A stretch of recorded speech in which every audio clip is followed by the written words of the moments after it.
The scourge is upon us. Let's talk about flushing dead minnows in today's video.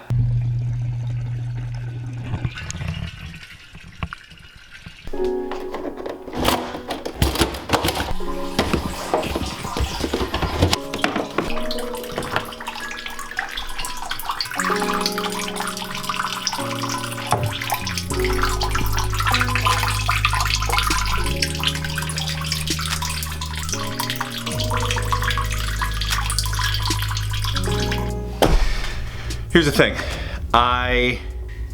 this is gonna be fun. Like I said in my previous video, I am the kind of guy who likes to jump in the deep end and almost drown before I learn how to swim. So, yeah. So you're gonna watch me almost drown as I bumble my way into the aquaponics project. That means there's gonna be a lot of things like this that I learn as I go. And one thing I have learned that I thought I would share in today's video is why you should not buy your aquaponics fish from a bait shop. Do you like to fish? I love to fish. That's my personal best walleye. 24-inch walleye. No, 27-inch? I forget how big it was. I thought it would be a good idea to raise bait fish in our aquaponics system because we're not big tilapia eaters. Honestly, I've never really met a big tilapia eater. Hey, I love tilapia, I'll order that. So I figured instead of raising fish that we don't like to eat, I would raise some bait fish. And then when we went fishing, we could take our bait fish and go fishing. My favorite fish to eat is probably walleye, crappie, saltwater fish. I love flukes. Walleye, fluke, crappie. Crappie or crappie, how do you say it? Get it over, get it over. Reach your net high in the air with the, there we go. Look at that slab, crappie. That's a crappie. That looks like a real good fish. I got the net, we'll make our way over. There it is, all you watching at home.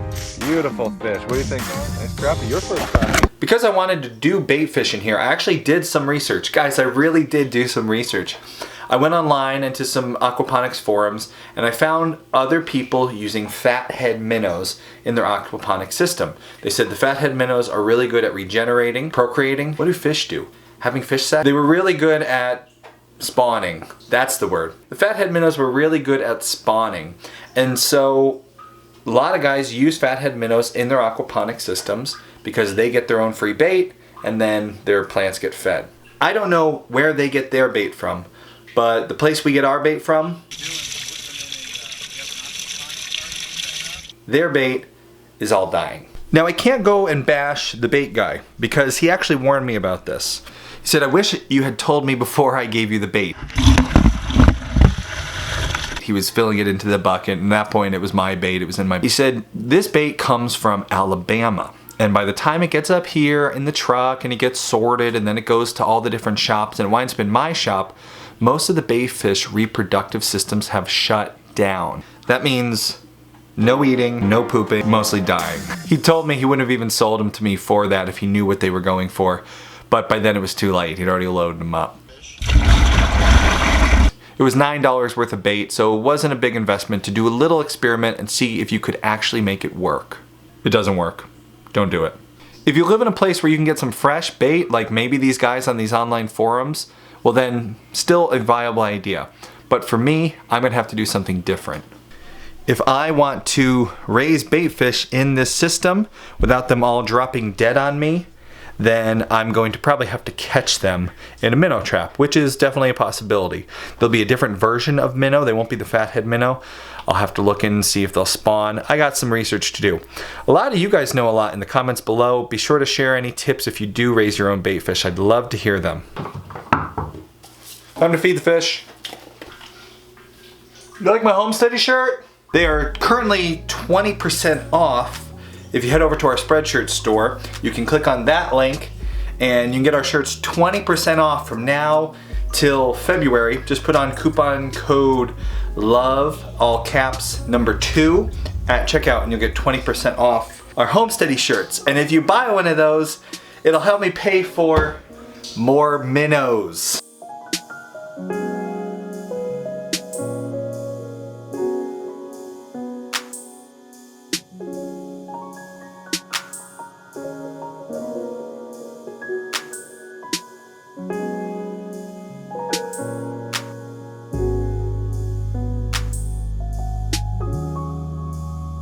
The goldfish are doing much better. My son and I have been observing what the fish are doing when we feed them. The goldfish were eating, goldfish look good. The baitfish were not eating, and over the last 2 days we've lost 4 or 5 of them out of 3 dozen. There's still some alive in there. We'll keep you posted as to how things continue, but it looks like I'm gonna have to get some new fish in this system, and before I do, I'm gonna do more research as to what would be a good option for this.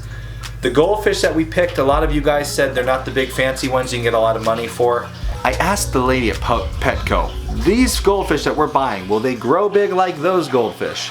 And she said, yes. She said if your tank is the right size, they can grow big, blah, blah, blah. A lot of you have said that these are not the kind of goldfish that get a lot of money. So if you have any suggestions as to which cheap goldfish we could get that we might be able to sell when they get a little bit bigger, I'm all ears. This aquaponics project is going to be a huge learning curve for me, and you guys will watch as we make mistakes and figure things out the Miss Frizzle way. Don't forget, if you like the Homesteady Abducted t-shirt, there's also just regular Homesteady t-shirts with the Homesteady logo just on the front, and we have a new t-shirt coming out next month that you'll want to look for. But all t-shirts 20% off at the spread shop. Click on that link, and if you want to learn about this system, click on that link, and that shows you how we built it. And thanks for watching. We'll see you tomorrow. It's a crappie. Okay, the net. Nice. All right, I got the net. Oh, it did off. Oh, we got off, stinker.